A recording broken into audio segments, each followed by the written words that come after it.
जय श्री कृष्णा गाइज। स्वागत है आपका हमारे कहानी चैनल में। तो चलिए कहानी को शुरू करते हैं। आज की कहानी का शीर्षक है माँ बाप को बेटे बहू ने मारना चाहा।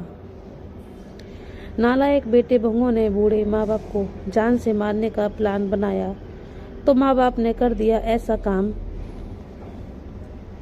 कि रामेश्वर जी का आज सेब खाने का बड़ा मन कर रहा था, लेकिन उनके पास इतने पैसे नहीं थे कि वो सेब खरीद सकें, क्योंकि जब से उनके बेटे ने उनसे छुड़वाया था उन्हें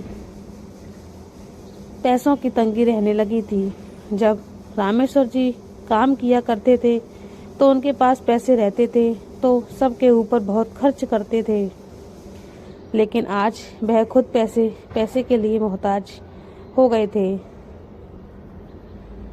रामेश्वर जी अपने छोटे से कमरे में अपने पलंग पर लेटे हुए छत को एकटक देखे जा रहे थे। उनकी थोड़ी तबीयत खराब थी तो उनको दवाएं भी लानी थी, लेकिन उनके पास पैसे नहीं थे। यही सोच रहे थे कि पैसों का इंतजाम कैसे करूं। तभी उन्हें अपने बड़े बेटे के आने की आहट हुई। वह ऊपर अपने कमरे में जा रहा था। रामेश्वर जी बिस्तर से उठकर बाहर आए और बेटे को आवाज़ देकर कहा, बेटा रोहित, जरा इधर मेरी बात सुनकर जाना।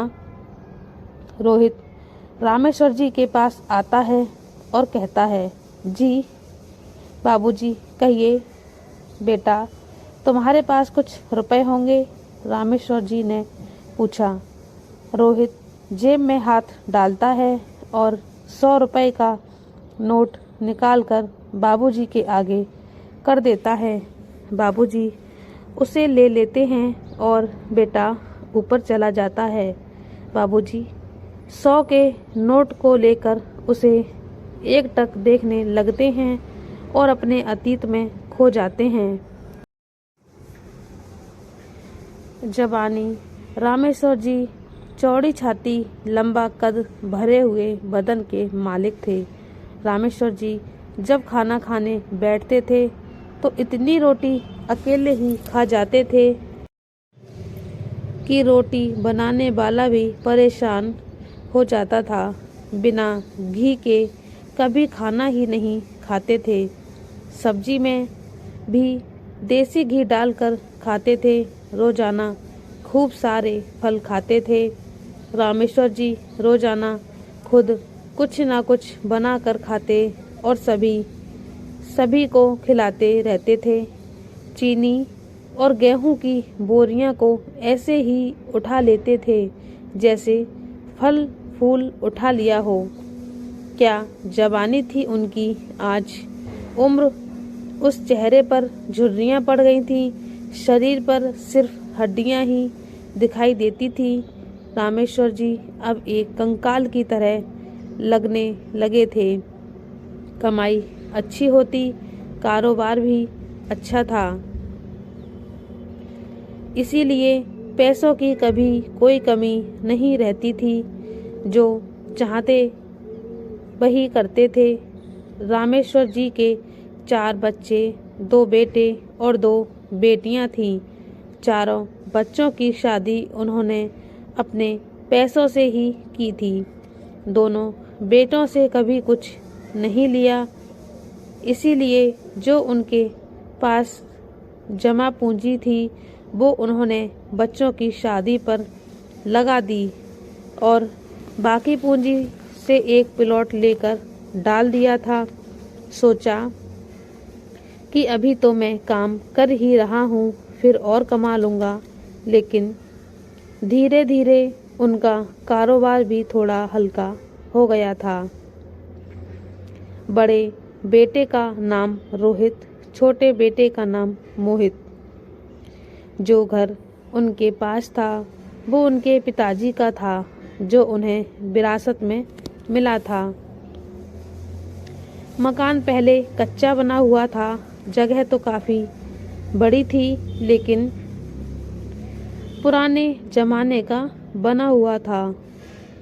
उस मकान को भी उन्होंने अपनी मेहनत और लगन से थोड़ा थोड़ा पैसा इकट्ठा करके दोबारा बनाया था।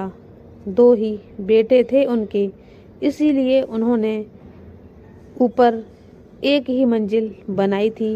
नीचे का ग्राउंड फ्लोर उन्होंने अपने छोटे बेटे को दे दिया था और ऊपर की मंजिल बड़े बेटे को दे दी थी।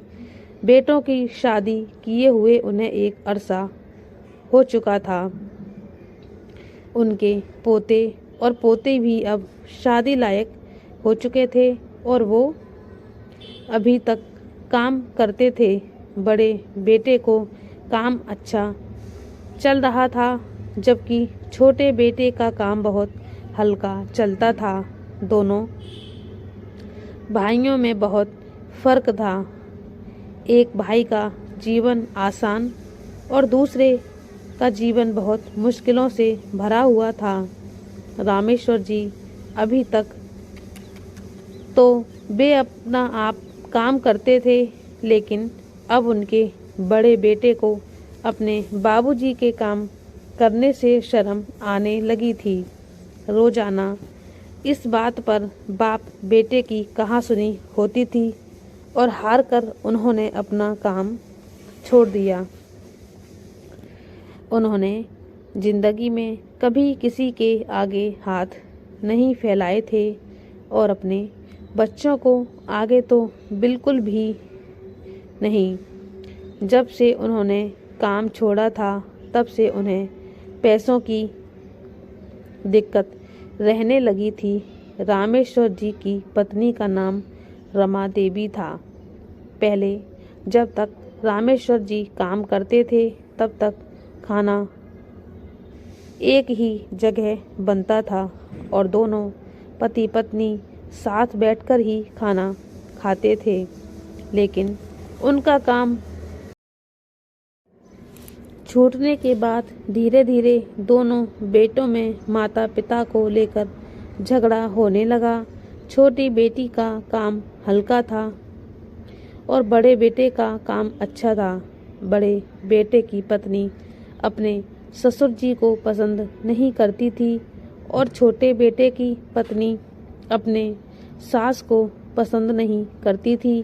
बड़े बेटे की पत्नी सास और ससुर दोनों को खाना खिला सकती थी, पर उसने कहा कि जब आधा हिस्सा छोटे बेटे को मिलेगा तो मैं दोनों को पकाकर क्यों खिलाऊंगी। इसलिए ये फैसला हुआ कि पिताजी छोटे बेटे के यहाँ खाना खाएंगे और माताजी बड़े बेटे के यहाँ पर खाना खाएंगी। माता पिता को दोनों बच्चों ने बांट लिया था। रामेश्वर जी छोटे बेटे के यहाँ खाना खाते थे और माताजी बड़े बेटे के यहाँ खाना खाती थी। बड़े बेटे की पत्नी अपने ससुर को नहीं पूछती थी और छोटे बेटे की पत्नी अपनी सास को नहीं पूछती थी। रमा देवी जी अपनी जवानी में बहुत ज़्यादा खूबसूरत थी। गोरा रंग, काले बाल, बड़ी बड़ी आँखें, जो एक बार देख ले तो बस बार बार देखने का दिल चाहता था। और आज वही चेहरा झुर्रियों से भर गया था। रमा देवी जी अपने ज़माने में एक बहुत ही तेज औरत हुआ करती थी। अपने आगे किसी को बोलने नहीं दिया करती थी, लेकिन वक्त ने धीरे धीरे उनको बहुत शांत बना दिया था। सब कुछ जब से बहू के हाथ में चला गया था तब से उन्होंने चुप्पी साध ली थी। चुपचाप बैठी हुई सब कुछ देखती रहती थी। उन्होंने घर में दखल अंदाजी करना बिल्कुल बंद कर दिया था।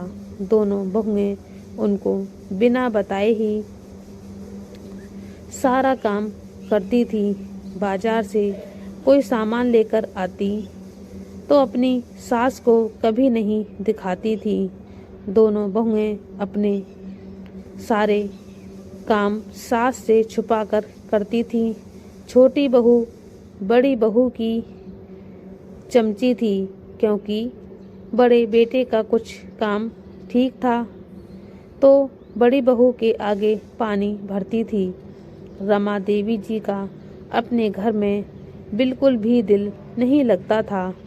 जो घर उन्होंने अपने पति के साथ मिलकर पैसे जोड़ जोड़ कर बनाकर खड़ा किया था, उस घर पर अब उनका कोई अधिकार भी नहीं रहा।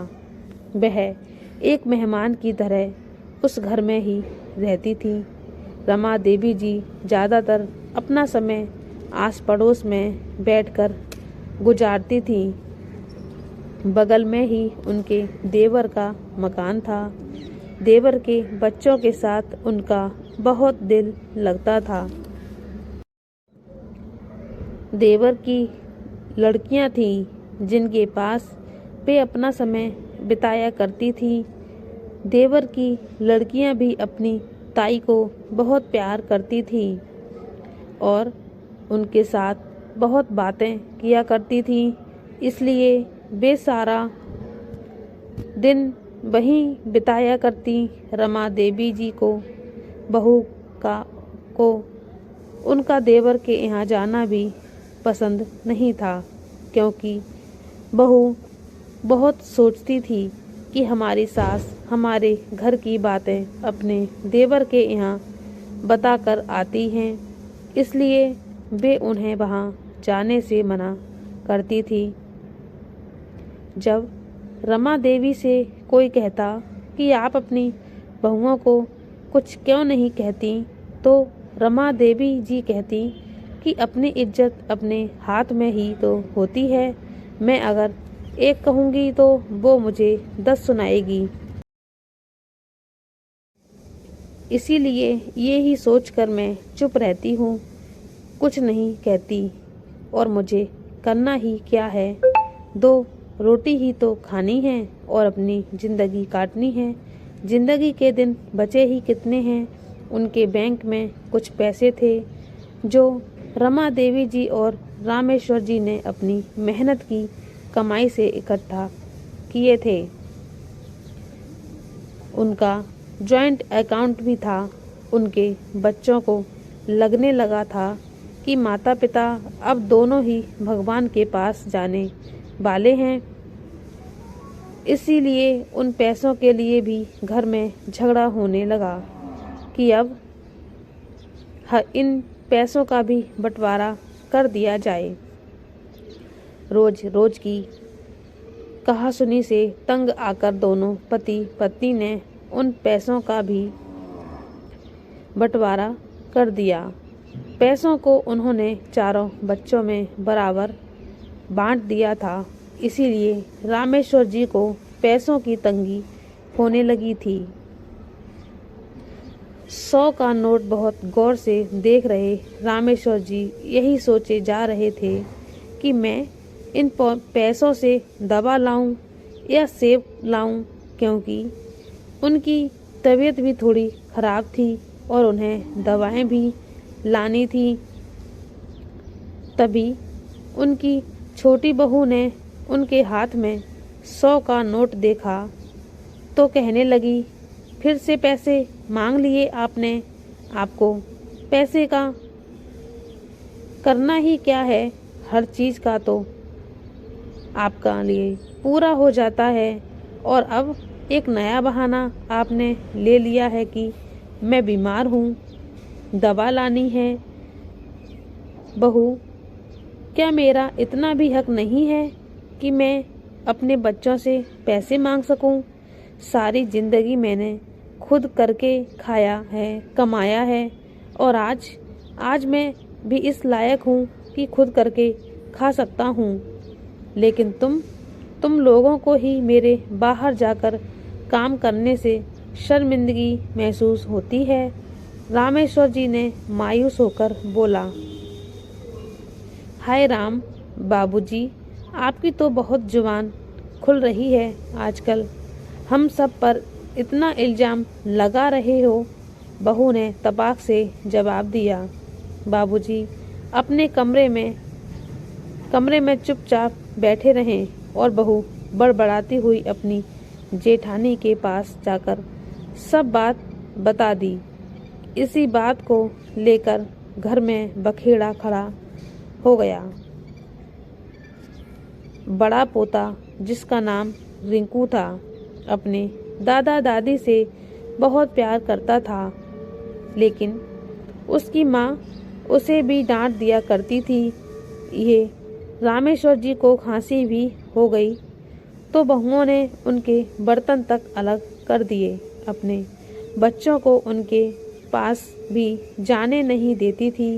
एक दिन रमा देवी जी की तबीयत अचानक खराब हो गई तो चारों बेटे बहू ने उन्हें उनके भाई बहन के घर छोड़ने की तैयारी में थे। रमा देवी जी को लकवा मार गया था। वहीं रमा देवी जी, जो अपने आगे किसी को बोलने तक नहीं देती थी, आज वही रमा देवी जी अपनी बूढ़ी आंखों से अपने जाम हुए शरीर के साथ पलंग पर बेसहारा पड़ी हुई थी। दर्द से भरी नज़रों से अपने जिस्म को यहाँ से वहाँ भेजने बालों के चेहरे देख रही थी। लकवा मार जाने की वजह से उनकी आवाज़ भी नहीं निकल पा रही थी। उनका दिल जोर जोर से धड़क रहा था, तड़प रहा था कि मुझे मेरे घर ही रहने दो, मुझे यहीं मरना है, यही तो मेरे जीवन का बसेरा है, यही तो मैं दुल्हन बनकर आई थी, यही तो मेरे हमसफ़र हैं, यही तो मेरे बच्चे हैं। मैं कहीं नहीं जाना चाहती। हे भगवान, मुझे बाहर जाने से पहले यहीं अपने पास बुला लें। रामेश्वर जी अपनी पत्नी को दर्द भरी नज़रों से देख रहे थे और अपनी पत्नी के दिल की धड़कन को महसूस कर रहे थे। आँखों में आंसुओं की धारा बह रही थी। तभी रमा देवी ने बहुत हिम्मत करके रामेश्वर जी एक हाथ पकड़ लिया। मेरे बच्चों, इसे मत लेकर जाओ, अपने भाई के घर जाते जाते ये मर जाएगी, ऐसा जुल्म मत करो इसके ऊपर। रामेश्वर जी ने विनती करते हुए कहा। हाँ मम्मी, डैडी, दादी को मत लेकर जाओ, हम सब मिलकर उनकी देखभाल कर लेंगे। रिंकू ने भी रोते हुए कहा, किंतु रिंकू की माँ ने डांट कर कहा, तू चुप कर और तू इनसे दूर रहे। मना किया था ना, बाबूजी को दमा हो रहा है, तू पास मत भटकना, ज़्यादा ढीठ होता जा रहा है, तुझे तेरे मामा के यहाँ छुड़वाना ही पड़ेगा। रिंकू चुपचाप वहाँ से चला गया। भाभी जल्दी करो, उन्हें भेजने में फिर रात होने वाली है, नहीं तो आज फिर रात में हमें परेशान होना पड़ेगा। छोटी बहू ने बड़ी बहू के कान में धीरे से कहा। अजी आ गए, गाड़ी का इंतजाम हो गया हो तो जल्दी करो ना, रात होने वाली है। बड़ी बहू ने अपने पति को आवाज़ देकर कहा, जो कि गाड़ी का इंतजाम करने के लिए फ़ोन पर बात कर रहा था। उन दोनों बूढ़े लोगों की किसी ने भी एक ना सुनी। घर में बांट दिया था तो कोई बात नहीं थी, थे तो एक ही घर में ना, लेकिन आज दोनों बूढ़े लोगों को अलग अलग करने का इंतजाम हो चुका था। दोनों बेटे अपनी पत्नियों के गुलाम थे, जैसे ही उन्होंने कहा वैसे ही करना था। घर से बड़ी बहू का राज चलता था, जो बड़ी चाहती थी वही होता था उनके घर में। रमा देवी जी को उनके भाई के घर भेज दिया गया, जहां उनकी और ज़्यादा तबीयत खराब हो गई। लोक लाज के भय से मजबूरन उन्हें अपने ही घर लाना पड़ा। रमा देवी जी के प्राण जैसे अटके ही थे। अपने घर आते ही अपने पति को देखते देखते सवाल भरी नजरों से उन्होंने अपने प्राण त्याग दिए। रामेश्वर जी को अपनी पत्नी की मौत से बहुत गहरा सदमा लगा हुआ था। हर पल उन्हीं को याद करते रहते थे। उन्हें अब पूछने वाला भी तो और कोई भी नहीं था। खाना आदि जानवरों की तरह कमरे में सरका दिया जाता था। बेटियां कभी कभार आकर रामेश्वर जी की देखभाल कर जाती थीं और दोनों बहुओं में बातें होती थीं। चलो, एक गले का कांटा तो खूब खत्म हुआ। सासू माँ के मरने से भाभी तुम्हारी जान तो छूट गई है, लेकिन जब तक बाबूजी जिंदा रहेंगे तब तक मेरी जान तो मुश्किल में है और पता नहीं कब तक मेरी जान मुश्किल में रहेगी। छोटी बहू ने रोना सा चेहरा बना करके कहा, अरे ज़्यादा दिन का खेल नहीं इनका, तुम भी देख लेना, जल्दी ही तरक लेंगे। बड़ी बहू ने तसल्ली देते हुए कहा।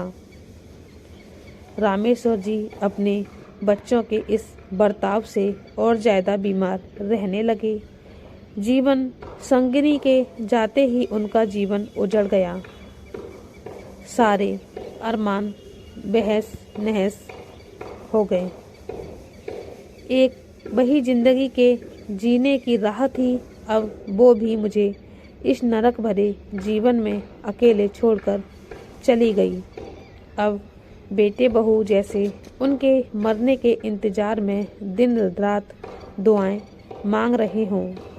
एक दिन रात में रामेश्वर जी चाय का बड़ा मन करने लगा। बहू तो बनाकर नहीं देगी, चलो रहने देता हूँ। नहीं, तलब हो रही है, क्या करूँ?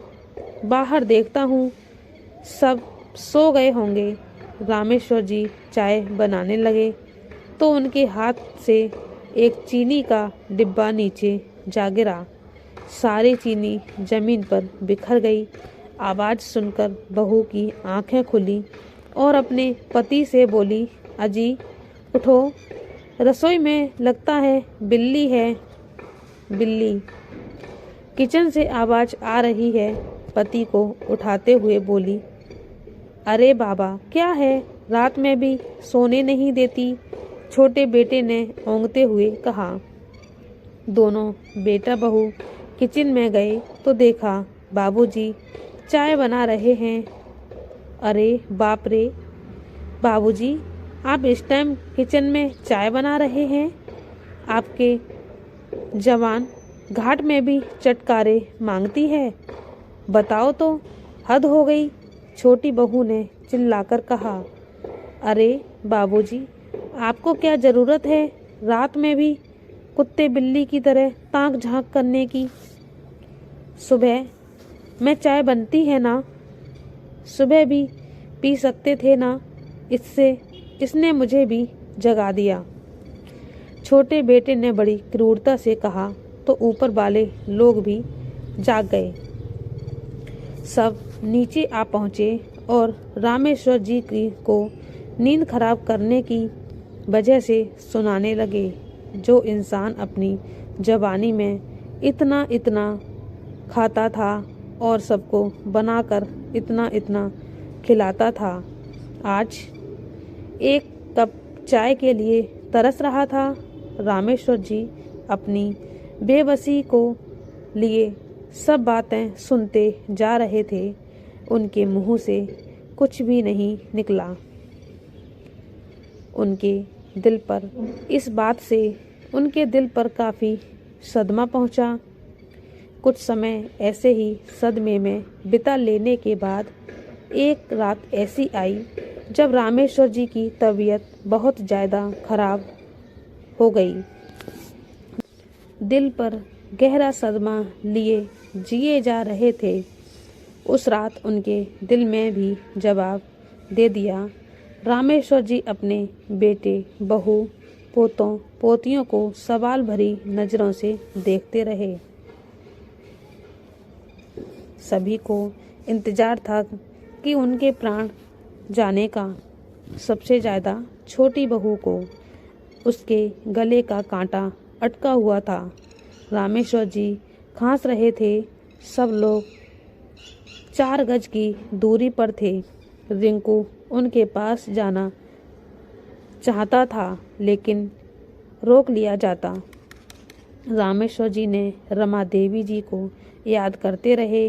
अपनी बूढ़ी नज़रों से अपने कमरे को देखते रहे। आज मैं हमारे इस संसार को छोड़कर तुम्हारे पास आने वाला हूँ रमा। हमने यहाँ जीवन का हर एक पल